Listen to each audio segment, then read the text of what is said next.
Hey there guys, Robert here, and welcome to episode 27 of RobGioReacts.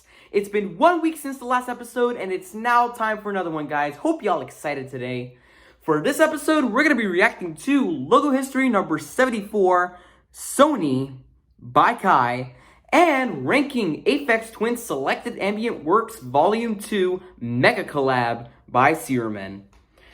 Alright, Logo History number 74 was requested by Kai himself. Not my episode, but his episode. The Megacollab, again, was requested by no one. I react to those videos to give my opinions and thoughts on an artist's discography. There is another alternative way for me to give my thoughts and opinions on an artist's discography, and that would be a tier list video. I know I did a BT tier list video before, so that it just kind of, it's just kind of an alternative way to give my thoughts on an artist's discography. Links to the original videos, as well as the links to Kai's channel and rum3n's channel, will be in the description down below, in case if you're considering on watching the original videos, as well as subscribing to their channels to give them support. So yeah, it's been a minute since I watched, content from Kai, or at least reacted to Kai's content. I think the last time I reacted to Kai's content was when I reacted to episode 15 of the series, which was on YouTube. I reacted to that video in episode 18 of the series, along with 4 other videos. Yeah, I accepted his request because he was kind of sad, that, I didn't accept this request. Because the thing is, I really want to give other people a chance. Like, I really don't mean to, hurt anyone when I don't accept a person's request. I just really want to give other people a chance. So, if Kai is seeing this, if I really made you sad by not accepting your request before, I apologize and I'm sorry. This one's for you. Yeah, like he even said at one point in one of my latest community tab posts that he was not requesting in RobGioReacts ever again. He was like, "Oh, I will never request here again." And as soon as he requested me to react to episode 74 of his Logo History series, I pinned this comment. Because I felt bad for him, So, yeah, enough with 3 minutes, about 3 minutes of rambling. Without any further delay, let's react to Logo History number 74, Sony by Kai. Enjoy, guys.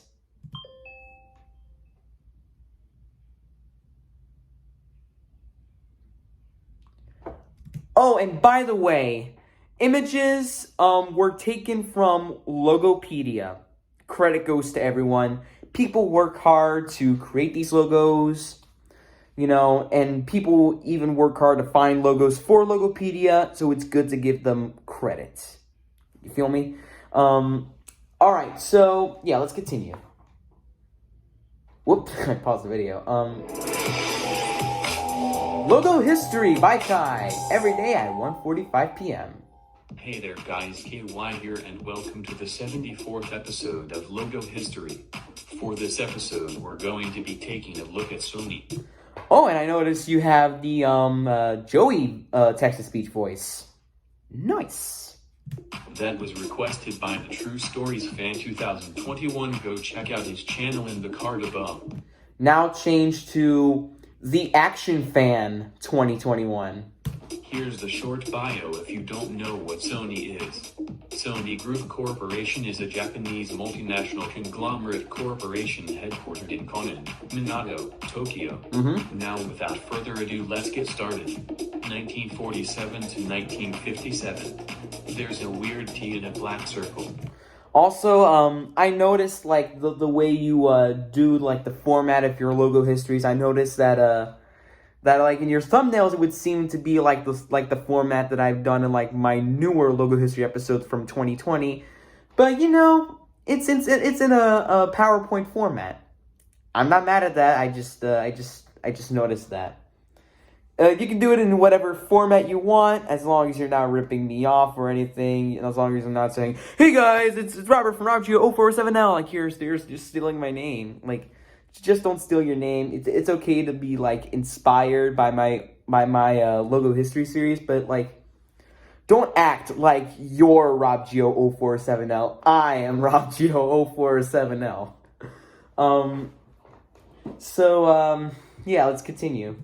1955 to 1957. There's the word Sony in black texts in a black shape. 1957 to 1961. The shape was removed and the font has changed. Okay, now the Sony logo is starting to take shape into the logo we all know and love. Well, the Sony logo we all know and love specifically. 1961 to 1962. The font has changed. 1962 to 1969. The font has changed. Yep. 1969 to 1973. The logo is darker. 1973 to the present. The logo is 2D. Okay guys, this is it for There today. we are. Stay tuned for episode 75. Mountain Dew Code Red. Until tomorrow, bye. Alright, so that was logo history number 74, Sony by Kai. And much like any other good logo history videos, this was, informative. And of course, it was inspired by my own logo history series. And I really think I should like tone down the brightness a bit. I don't know. I really think I should like tone down the brightness a bit. I noticed that, when it came to this like the logo reveal for the next episode, there's like this red glare on my face. 75. Mountain. See, look, I have that freaking red glare on my face. You see that? Like I look like the character Anger from Inside Out. Or no, like probably like Darth Maul from Star Wars or something with that red glare on my face. Yeah, other than that, great work, Kai.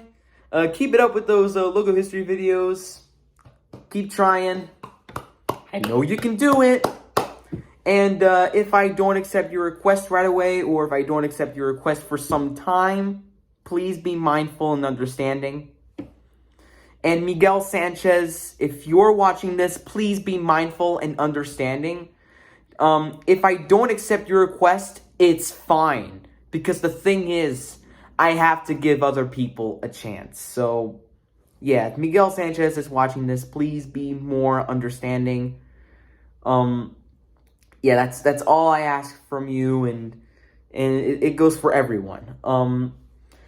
Yeah, now for the moment you've all been waiting for. It is now time for me. It's now, my God, I really don't know how to talk anymore. Now it's time for the moment you've all been waiting for, where I react to the Megacollab ranking of Aphex Twins Selected Ambient Works Volume 2, by rum3n. Yeah, now we're, getting real over here. We got real with the first one, but I really think this is where things get real, because this was like such a hard album for me to rank, if I could be like straightforward with you. Like, this was very, very hard for me to rank. For one thing, it has 25 tracks on this album, and two, I like all of them. I really never hate any of them. Like, unlike 8592, I really never hate all of them, Whereas in 8592, I like all of the tracks except for Hepfulum. And all 25 tracks, like, they're really unique in their own way. This album as a whole really takes me from one realm to the next. Like, you should really go listen to, like, this 2-hour masterpiece in, like, one sitting.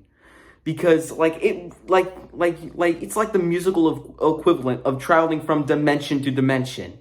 Like, it has, like, it goes from, like pleasant to, like, unpleasant, creepy, and foreboding. And it even has like a few beat-centric stuff here and there.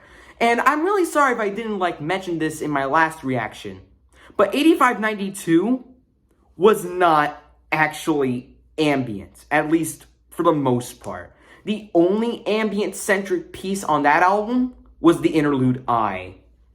Volume 2 is actually filled to the brim with textualized ambient stuff.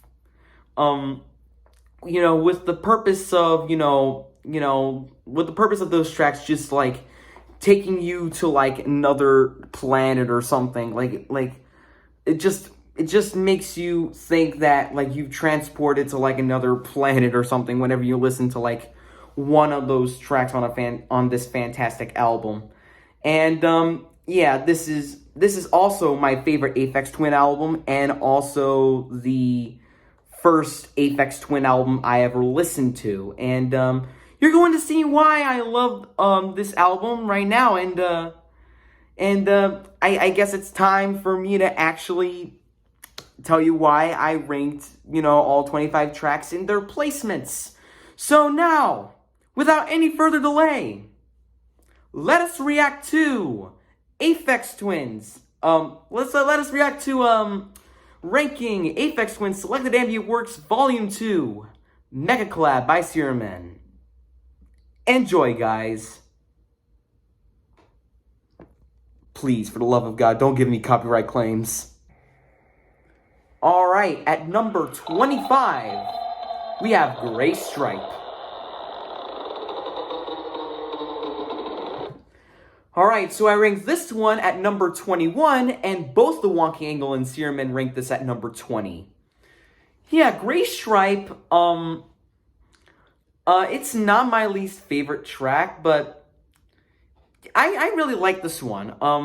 It's kind of a unique track, here in that it comprises of like more than 90% wind howling sounds.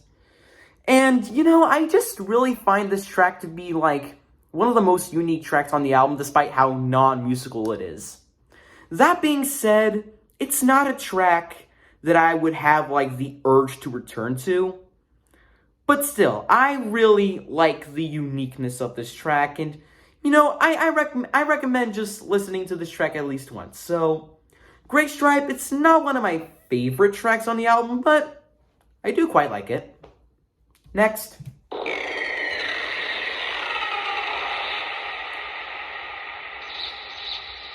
This one makes me feel like I'm in a cave. Alright, at number 24, it's White Blur 2. Me and the Wonky Angle both ranked this at number 25, no surprises there. And rum3n ranked this at number 19. Oh, yeah, it's my least favorite track on the entire album. Yeah, it's ranked at this placement, that means it's my least favorite. Not a surprise to me that the Wonky Angle ranked this at number 25 also. I remember from his Selected Ambient Works Volume 2 review that this was his least favorite on the album. So I knew, based on that, he would rank this low. He would rank it this low as well. Even if I placed it this low, I still like it. I really like its like dark and creepy atmosphere with its like creepy, unkiltered, unsettling lead, and and it also has like this like sound effect of like someone laughing that just kind of makes this track feel a little sickening, as it were. The reason why it's this low, though, is because this song just goes on for way too long. It's 11 minutes long. Like, 2 to 3 minutes would have sufficed. Like, even 5 to 6 minutes would have been acceptable, but really? 11 minutes? I really don't mind, like, long songs. Like, I've listened to a 15-minute track, before. Like, I've listened to, like a 15-minute track before, but 11 minutes is just, like, way too much. And on top of that, there's, like, probably, little to no progression to this. regardless if I do like this track quite a bit. Like, I suppose that, you know, there's like this, you know, other half of the track where like the laughter just sounds pitched down than like the laugh on the previous half. But yeah, it's my least favorite track on the album. Again, 2 to 3 minutes would have sufficed for this track, but 11 minutes is just a bit much.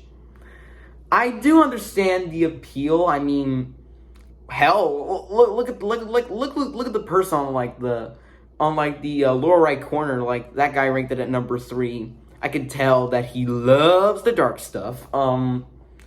But yeah, it's my least favorite track on the album, and it's not a track that I see myself returning to as much as the other tracks on the album. Still a pretty nice additional track to the track listing, I guess, but yeah. Next.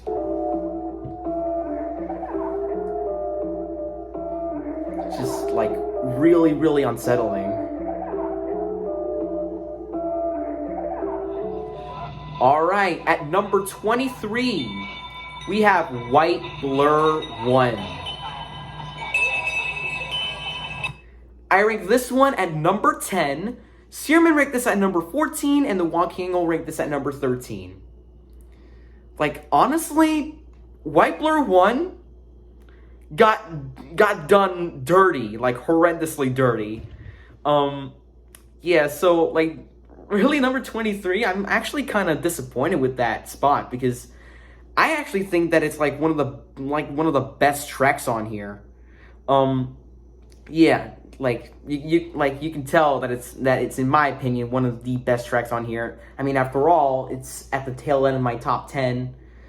I love White Blur 1 for like its dark and creepy atmosphere, and it also incorporates some wind chimes in there for like most of the song or most of the track. I do love me some wind chimes. And it also contains like this like fast and high pitched like talking that just like fits with the track so well. Like, I don't know, like, yeah, like it may be only 2 minutes, and it may only be like one of the shortest tracks on the entire album, but this track sure does leave an impression on me. I highly recommend this track. It's like, if you wanna hear some creepy ass shit on this album, just go listen to the White Blur 1, and you'll see why that it's also filled with creepy stuff and not just all the pleasant stuff. Nice track. I like it. I love it, actually. Next.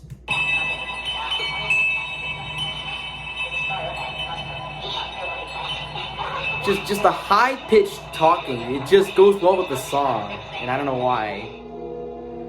Alright, at number 22, we have Hanky.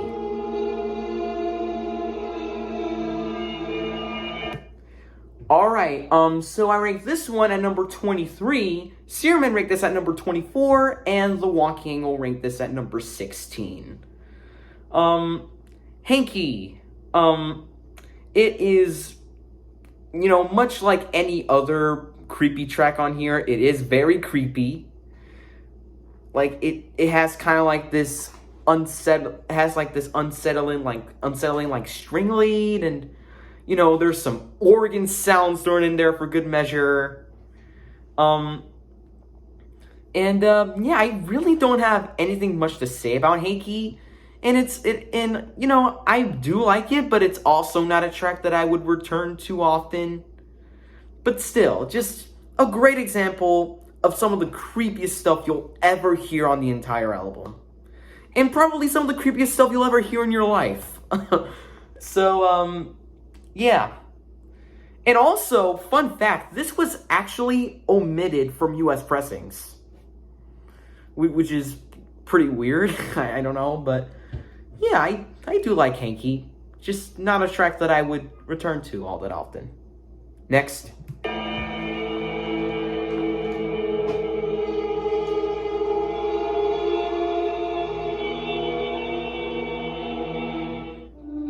At number 21, we have Mold. Alright, so I ranked this one at number 22, Searman ranked this at number 25, and the Wonky Angle ranked this at number 15. Mold, it's also a little bit creepy, but not as creepy. It's, you know, it's kind of like one of the more melodic, creepy tracks, if you know what I mean. Also, the vocal samples saying "dun dun dun dun" are mildly entertaining.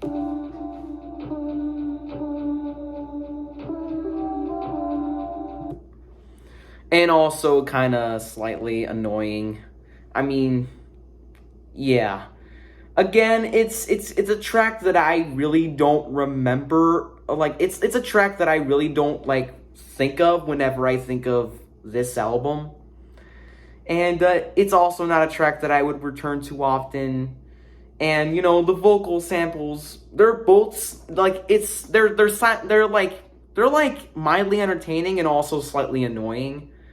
And that's what made this track be put in, like, my bottom 4 of my list. But other than that, I do like Mold quite a bit. You know, I kind of recommend this one. So next.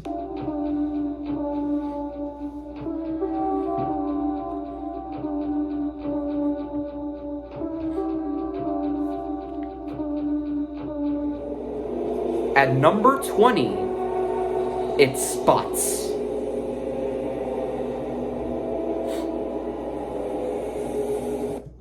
Alright, so I ranked this one at number 13. Searman ranked this at number 22, and the Wonky Angle ranked this at number 17. Spots, I also think, is a really interesting one. Like, Spots is also kind of, like, creepy. It makes it, but, you know, it's not that creepy to me, actually. It honestly makes me feel like I'm in, like, a crowded room, like a crowded subway or something, because like the vocal samples are, like, so echoey, like you won't believe. Like, just listen to that.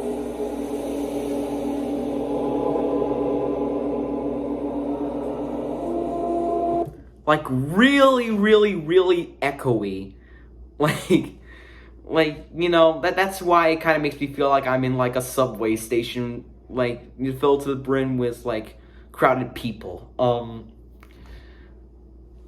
Yeah, I really do like Spots. It's a really unique track in the track listing, and, yeah, I really love Spots. It's really cool.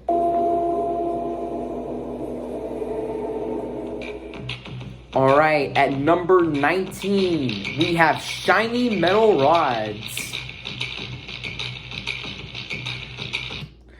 Alright, so I ranked this one at number 19. Searman ranked this at number 10, and the Wonky Angle ranked this at number 12. Yeah, Shiny Metal Rods. It's also kind of interesting to me. Like, to me, I also like this even if I ranked it this low. Yeah, that's the thing. Part of why this album was so hard to rank is because, like, these tracks, I like all 25 of them. Even White Blur 2 is like likable. Problem is its length, though. But yeah, I'm not talking about White Blur 2 right now. I'm talking about Shiny Metal Rods. So wait, hold on. So yeah, two tracks are tied for the number 18 spot. So Shiny Metal Rods is number 18A, but Shiny Metal Rods is, like, almost like rock influence. Just listen to that.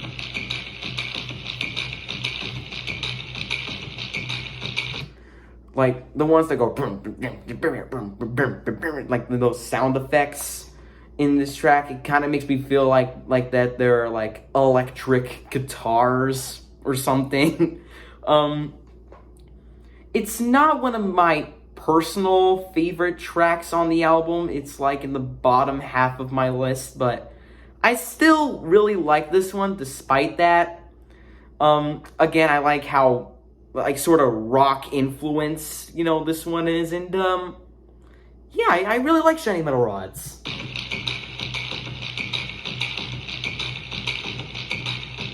Really nice track. Despite me ranking it all the way at like number 19. Alright, at number 18B, we have Tassels.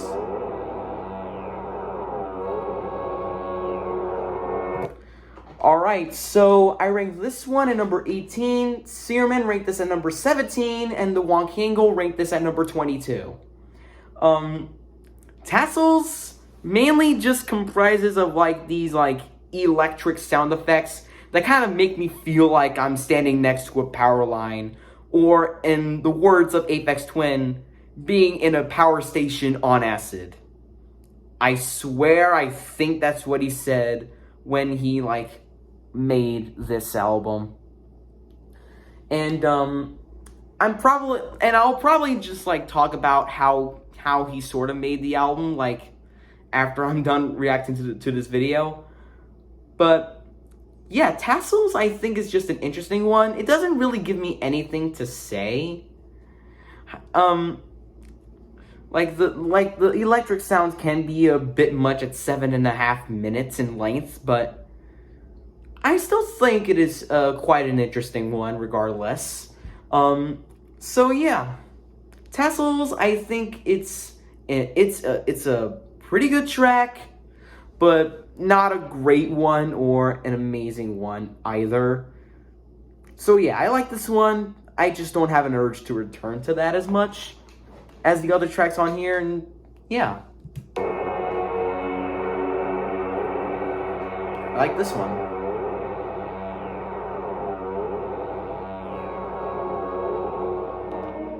Alright, at number 17, we have Grass. I ranked this one at number 24, Searman ranked this at number 18, and the Wonky Angle ranked this at number 14.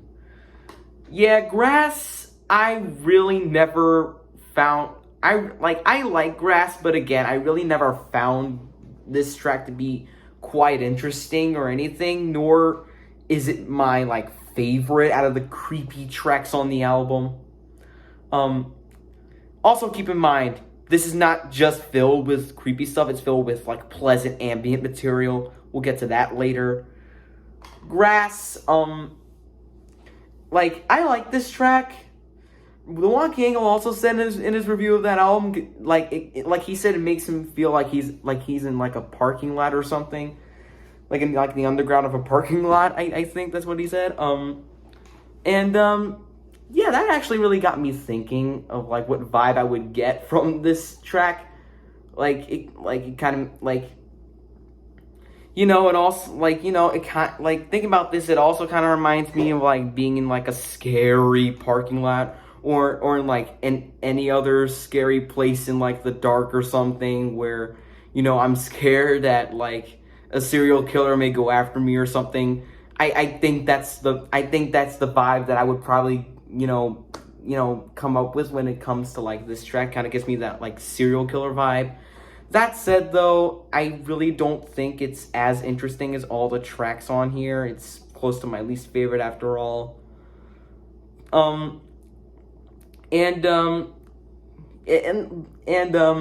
At 8.5 minutes, I really don't think it justifies its length. Maybe it'll grow on me. I mean, this track used to be Searman's least favorite track on the album before it grew on him, and he ranked it at number 18. But Grass, I really don't have an urge to return to this, and I think that its cousin track, Tree, I think just pulls off this long, creepy stuff better. And yeah, don't get this wrong though. I like Grass, but I don't have an urge to, like, listen to it all that often. And yeah, cool if you really love this. I mean, one user in the thing ranked this at number 3. But yeah, next.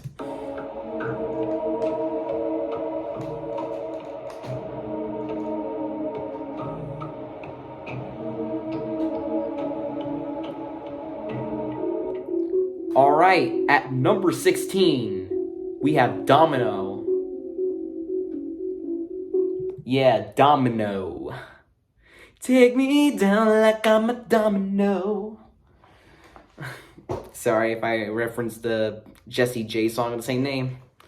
Just kind of reminded me of that song. Yeah, but back on topic though. I rank this one at number 16, Searman ranked this at number 21, and the Wonking will rank this at number 24. Yeah, I really, like Domino. I think it has a really nice, melody here. It's like one spot below Curtains. Spoiler on my ranking, it's like one spot below Curtains on my ranking. Mainly because I feel like that Domino is kind of a retread of Curtains, and we'll get to Curtains later on in this video. Yeah, Domino, like the creepy leads. I kind of like the creepy leads. Just listen to that.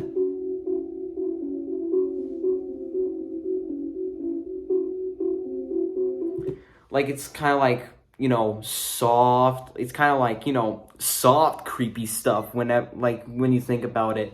And it also has, like, this high, like, string-ish lead. Or maybe not, like, high string-ish lead. You know, for good measure in, like, the second half or something. But, yeah. Domino, I really like this one. It's not, like, amazing or anything, but I do like this one.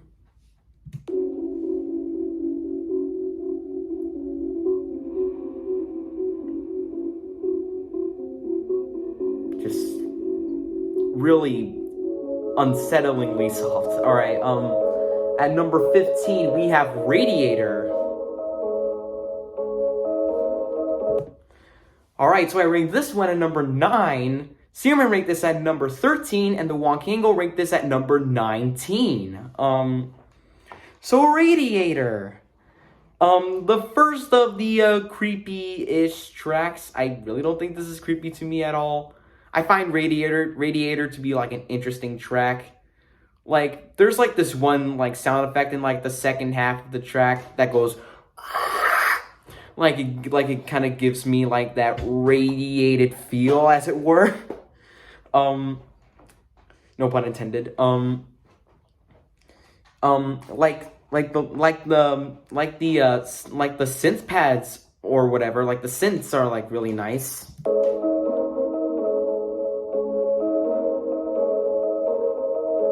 They also feel kind of like unsettling.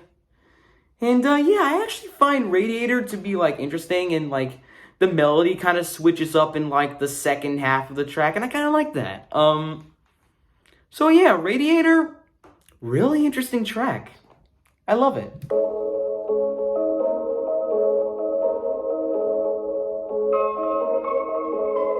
Oh man, that other synth melody is really, oh yeah. All right, at number 14, we have Parallel Stripes. Yeah, number 14 is Parallel Stripes, guys. So I ranked this one at number 8, and both the Wonkango and Searman ranked this at number 23. Oof!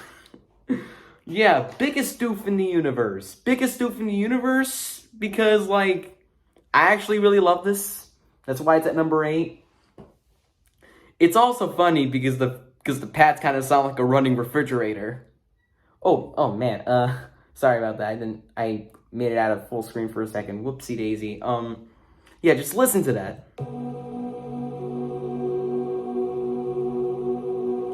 Like if you listen closely, it kind of sounds like a running refrigerator, and the pads are like really, really, really angelic.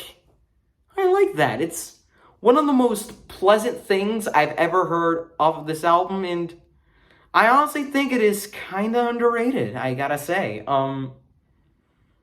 Like probably not as underrated as White Blur 1 was, but yeah, I still really love this track. I find it to be like a really, really interesting one.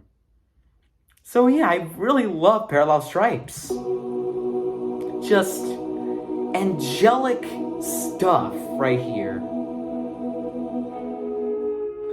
All right, at number 13, we have Windowsill. I rank this one at number 17. Searman ranked this at number 15, and the Wonking will rank this at number 5. Okay, yeah, I like Windowsill. I don't think it's that amazing to me. After all, it didn't make my top 5, to be honest. But I still find it to be a really interesting track.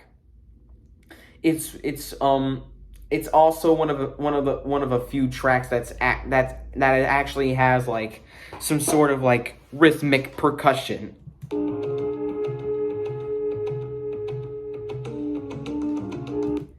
Like, it kind of reminds me of like Arabian music or something. Like, I don't know. It's kind of like a world influence track, and I kind of like it. It makes me feel like I've been transported to like, you know, United Arab Emirates or Saudi Arabia or Egypt or any other like Asian country or something, because it's just kind of world influenced. Yeah, I really like Windowsill. Despite me ranking this at number 17, I still really like this one.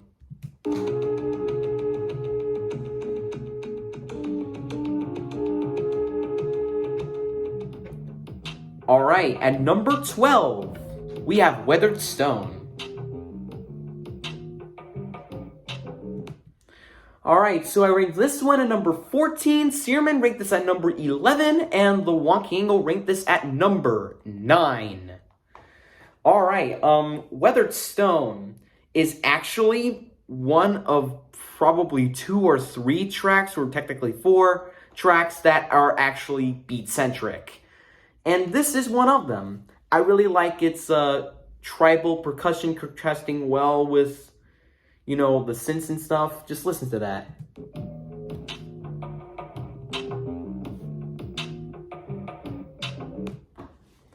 You know, like, I don't know, it just kind of makes me feel like I'm like underground or something. Like, yeah, I got nothing else to say. It just kind of gives me some like underground vibes, and you know, I actually kind of love how beat centric it is, along with, you know, Hexagon and Blur, and we'll get to both of those tracks later on.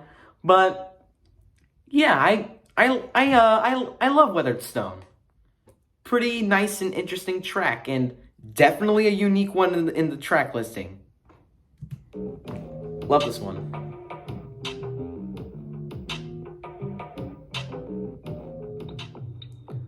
Alright, at number 11, we have Blur. I ranked this one at number 20, Searman ranked this at number 12, and the Wonking ranked this at number 18. Blur, I think is also an interesting track, but I really don't have the urge to return to it as much as I probably should. It has a really nice kick drum there. Boom, boom, boom, boom, boom, boom, boom. Yeah, I probably just messed up the rhythm there, but you get my point. I like that kick rhythm, and the unsettling-ish melody, like unsettling, pleasant-ish melody. It's kind of like a hot, the melodies are kind of like a hybrid between like pleasant and unsettling. Like, it just kind of like changes up like the key signature and stuff, I guess.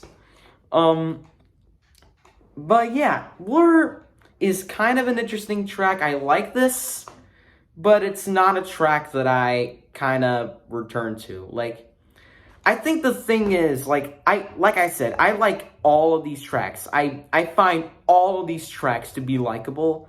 I think how I rank them is determined on like how much I have the urge to actually return to these. But yeah, Blur, nice track. Again, don't have the urge to return to it, and that's really all I have to say, really.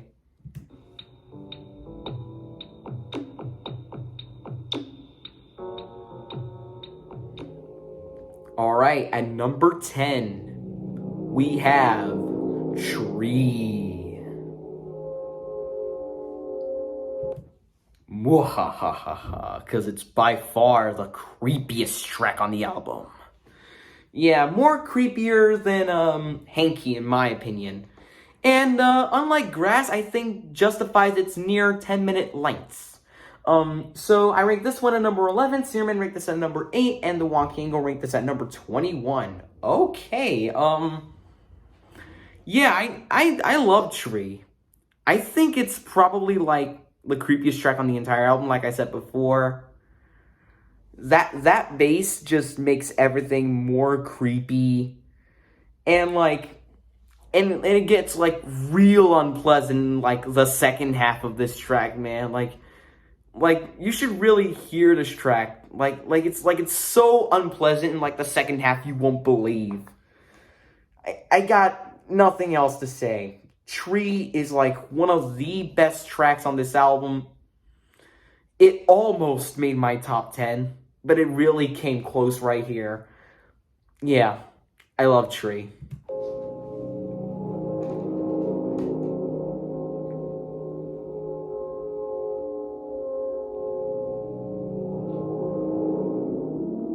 At number 9, we have Curtains. Alright, so I ranked this one at number 15, Searman ranked this at number 16, and the Wonky Angle ranked this at number 11. Curtains is just one spot above Domino in my ranking, because Domino just feels kind of like a retread of Curtains, despite the fact that I actually like Domino. Curtains I like slightly more for its the vibe that I get from this track. The Sound Binge said in like her worst to best ranking for Aphex Twin's albums that Curtains kind of feels like, you know, like you're watching your life pass by in slow-mo, and honestly, I actually kind of agree with that perspective, actually.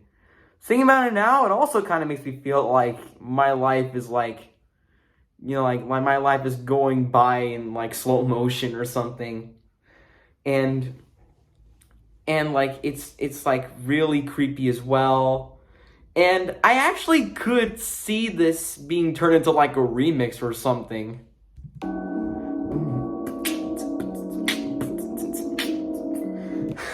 Like I went offbeat there, but you know what I mean? I could see this being turned into like a remix or something. You know, I could see this. I could see like a hip hop artist kind of like sample this track into like his or her own rap song. That'd be sick, actually. But yeah, Curtains, I actually really like this one. I recommend it. That melody, wow, that melody is really good. All right, at number 8, we have Matchsticks. All right, I ranked this one at number 4. Searman ranked this at number 6, and the Wonky Angle ranked this at number 3. Yeah, what a beautiful end to a beautiful album right here. Matchsticks is also one of the first tracks I ever listened to from this album, along with Rhubarb and Tree. And we'll get to Rhubarb way later on in this video. Spoiler, it's definitely in the top 5, but I won't tell you its placement. Because, you know, I gotta watch the whole video, dang it. But back to Matchsticks, though. I absolutely love Matchsticks. Just what a beautiful end to an amazing album right here. It kind of makes me feel like I'm being abducted by aliens or something. Like this sounds like that this kind of track should be in like the beginning of like a movie about aliens. Imagine if someone made like a movie about like aliens abducting human society, and then this track plays in the beginning of the movie. Like, you know, this track plays in like the opening titles or something. I'd be so impressed, man. Yeah. I really love Matchsticks. I really do love Matchsticks, and it deserves my recommendation to the highest degree. Next.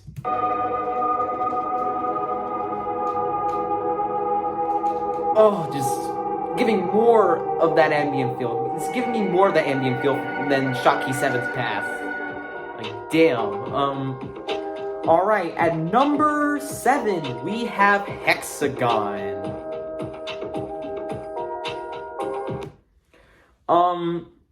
So I ranked this one at number 6, Searman ranked this at number 4, and the Wonky Angle ranked this at number 7. So, out of the 2 tracks that have, like, this kind of, like, tribal percussion, I think that Hexagon is the better of those 2 tracks. The melody is, like, really, really pleasant as well.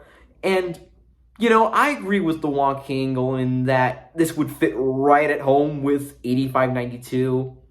You know, Hexagon, it doesn't just have, like, a tribal beat. It's also quite bouncy. And the melodies also quite remind me of, like, tracks from 8592 quite a bit. Like, tracks like probably Actium or Helios Fan, maybe. Or Xtol, I don't know. But, yeah, I really love Hexagon. It almost made my top 5, and, you know, it's not hard to see why. Next.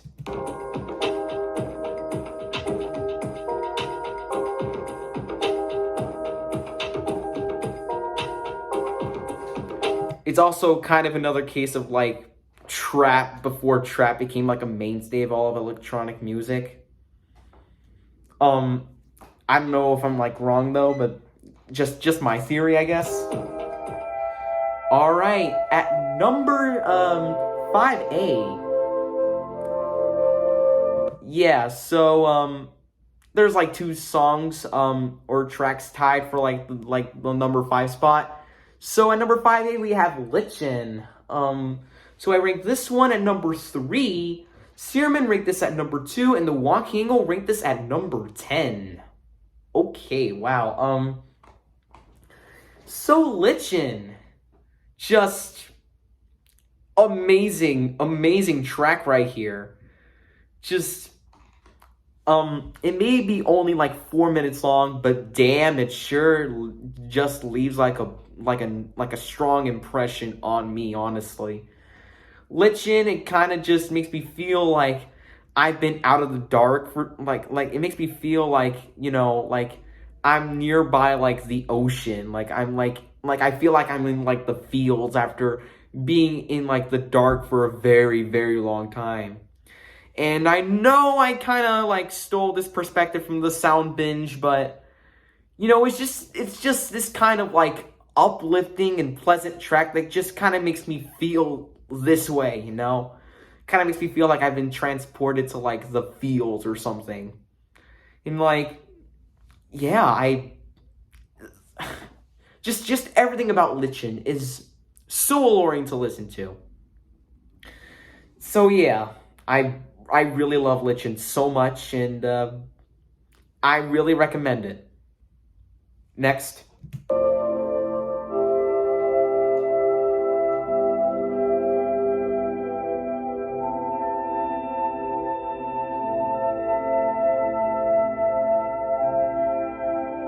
Alright, at number 5B, it's Z-Twig.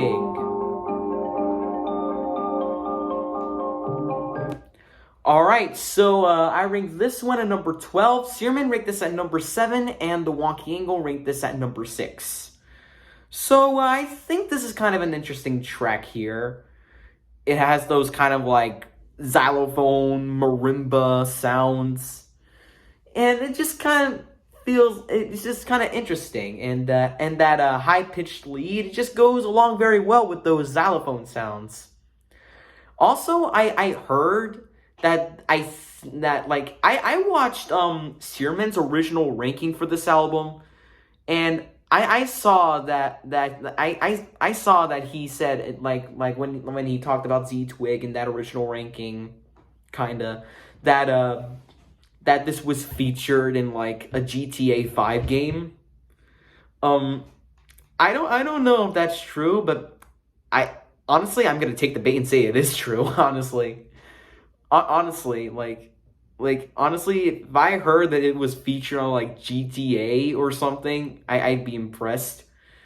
Um, but yeah, I really like Z-Twig. I love it as a matter of fact, and I think it's like one of the most interesting tracks on the entire album. Um, yeah, despite me ranking this at number 12. It may be the shortest track at a little over 2 minutes, but pretty nice one. And it's like easily the happiest track on the entire album. Next.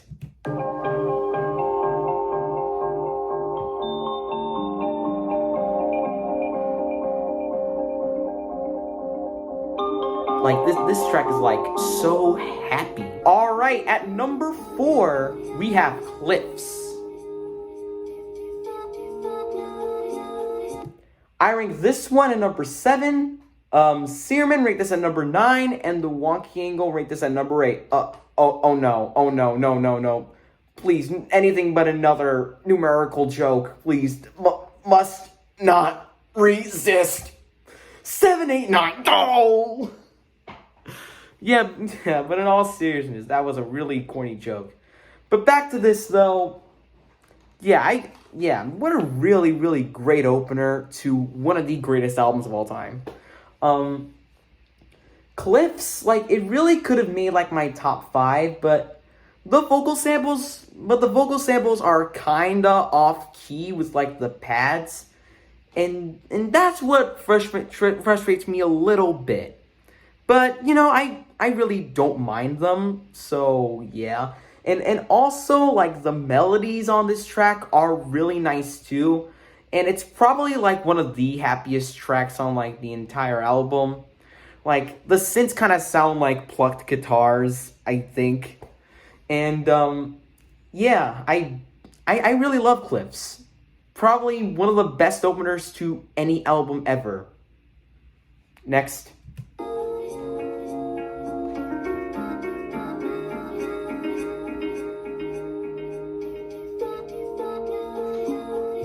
Okay, about the vocal samples, they're probably not that off key, but this song is in like the key of like a D flat major, and the vocal samples are going ma ma ma da da na na na na, which, as far as I know, that's probably not a melody you would use for like this kind of a key signature.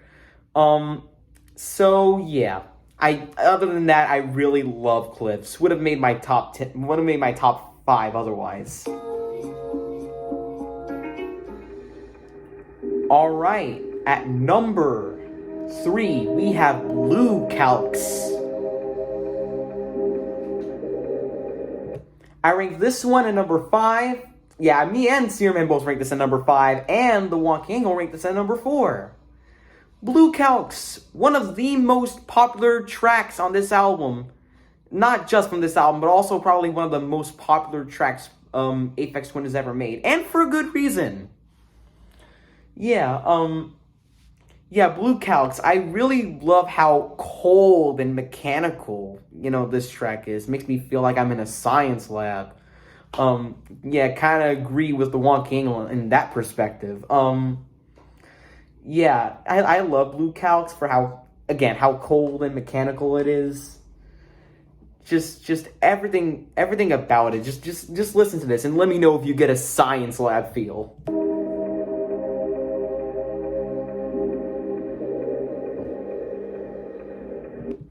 Like, listen to this, and like all the sound effects that accompany it, and try not to tell me like that this wouldn't, and try to tell me that this wouldn't fit on like a show like, like Rick and Morty, or like any other science fiction show, or like a real life science fiction show. I honestly, honestly, if it were featured in like a real live action like science movie, I wouldn't be surprised at all, because again, just gives me that cold and mechanical feel, and the sound effects that accompany it just give me more of that feel. And yeah, I got no other words to say about this track. Just pure awesome. Pure awesomeness, I might add.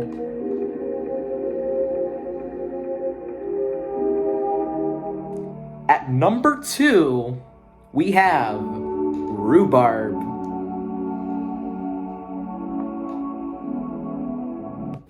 Me and the Walking will both rank this at number 2, and Searman ranked this at number 3. Yeah, it is not a surprise to me that this track was ranked this high. Again, one of the most popular tracks Aphex Twin has ever created, and for good reason. And arguably his most popular. It's not my favorite track from this album, but damn, it comes close. I really love Rhubarb so much. Like, the ambient synths, they're like really, really, really nice. And like, yeah, the melodies and everything. And like, the second half where it sounds like you have like all these like low strings and stuff. Damn, I can't think of anything else to say other than that this is one of my personal all-time favorite tracks of all time. And, you know, arguably like his most popular track and also one of his best tracks ever. You know, just saying, you know, just pleasant track from start to finish throughout the course of its 7-minute running time. Just go listen to this. Just awesome track. Next.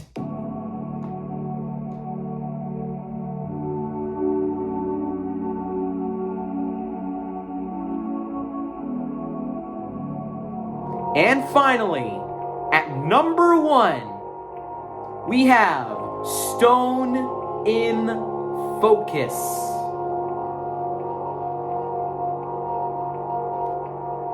And we all rank this at number 1.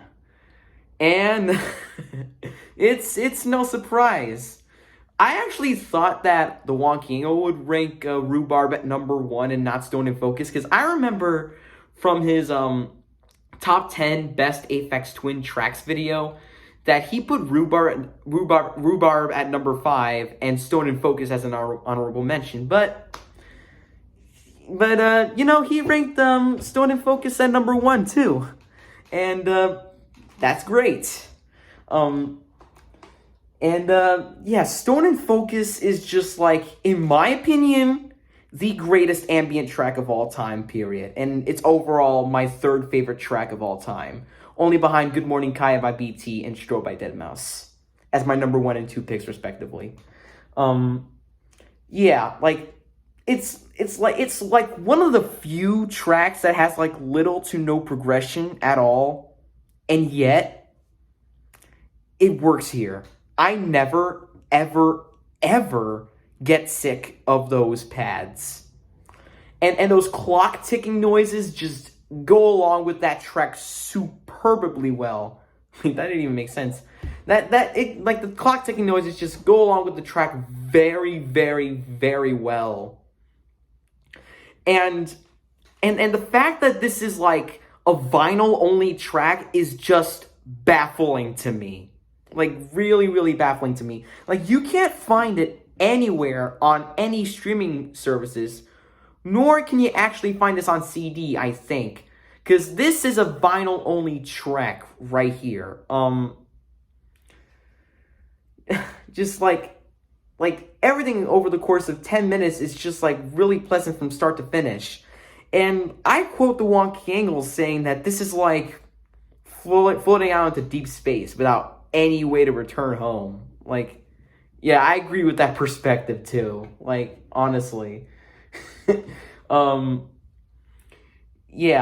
Just everything about this track. I got absolutely no words to say about this. I just really, really love this track from start to finish. And it really deserves my recommendation to the highest degree. Absolutely love the shit out of this one.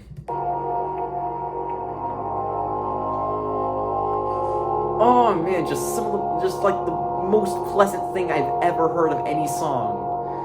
Link to Forum for Classics in the description and in the pinned comments. yeah, I already filled out the form for classics, and yeah, I'll talk about classics in the next video. So yeah, that was the Megacollab ranking for Aphex Twin Selected Ambient Works, Volume 2, by rum3n. And yeah, I gotta say, man, this is like by far one of the greatest albums I have ever heard in my life. One of the greatest albums of all time. And I am glad that it's still considered a classic to this day. Like, honestly, I think that there should be like a movie based on the album. Like, a movie based on Selected Ambient Works Volume 2 would be so freaking ingenious, like, you wouldn't believe. Cause this just takes me, this just really takes me from dimension to dimension to dimension, and, like, from realm to realm to realm, from start to finish. You know, from start to finish, you know? And, like, it's 2.5 hours long, and yet its length is justified. Like, this is mostly filled with ambient material, while only a few are beat-centric, and yet the album as a whole sounds very, very cohesive because of its variety. Damn, I really love this album. And the fact that this was made because of Aphex Twin synesthesia and lucid dreams makes me love the album even more, because it actually has a story behind it. I love albums that have backstories to it, you know? This is an example of that, you know? This is based on his lucid dreams and synesthesia. And when you look up this album on iTunes, you may notice that all of the tracks on like iTunes, except for Stone and Focus, of course, because it's a vinyl-only track, like, all of the tracks except for Blue Calx are untitled, and they are numbered on iTunes and Spotify. Instead, the titles are associated with pictures which combined together make up the full album cover, and they have pie charts to show which track is which. And yeah, that is actually, like, really clever too. Like, to actually have like tracks that are mostly untitled and have like pictures associated with the titles and have like pie charts to show which track is which. That's actually a really, really ingenious way to actually determine which tracks they are. But of course, you can always determine them on like a YouTube playlist if someone made a YouTube playlist based on this album. And yeah, I just really, really love this album so much. It deserves my recommendation. And yeah, that was the Megacollab ranking for Aphex Twin Selected Ambient Works Volume 2 by rum3n.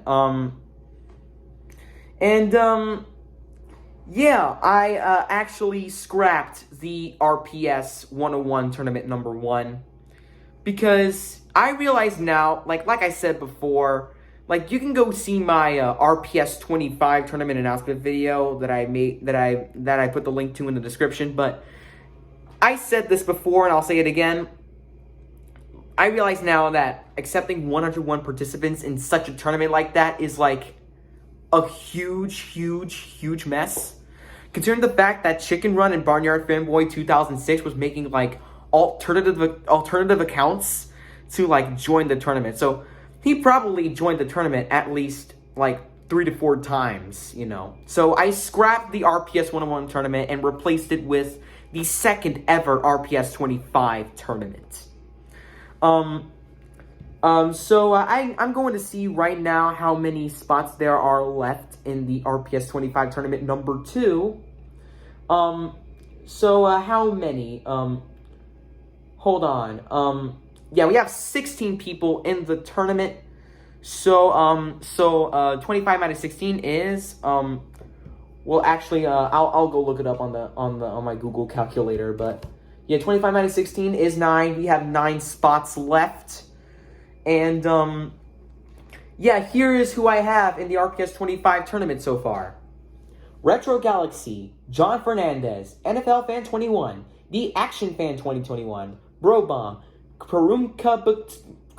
don't know how to pronounce this. Perumka Batacuti TPOT, Alberto Vargas Jr., Raymond Garza World Cartoon the CEC Fan, Tiki Long, Jan Jasinski, MFS Studios, Kai, 20th Century Aeon YouTube BFB, Emmanuel Tehran, Mason Wrigley, and Arsip Game. Yeah, those are the people who I have in the RPS 25 tournament number 2. All you have to do is request a video you want me to react to for RobGioReacts. I'm going to like and heart your comment to let you know that you're in the tournament. If I like, heart, and pin your comment, though, it will not count as your entry into the tournament, but rather as a request for RobGioReacts. So if you want a better chance at getting into this tournament, then go check out the link to the RPS 25 number 2 announcement video that I put the link to in the description down below. And yeah, we made it to the end of this reaction video, guys. Thank you for watching. If you like this video, give it a like, share this one with your friends if you want to, and leave a comment down below. I might like, heart, and pin one of them requests for the next episode. And as always, don't forget to subscribe, as we're on the road to 6,000 subscribers. That's pretty much it. Thank you for watching. And as always, I'll see you next week for another reaction. Bye-bye, guys.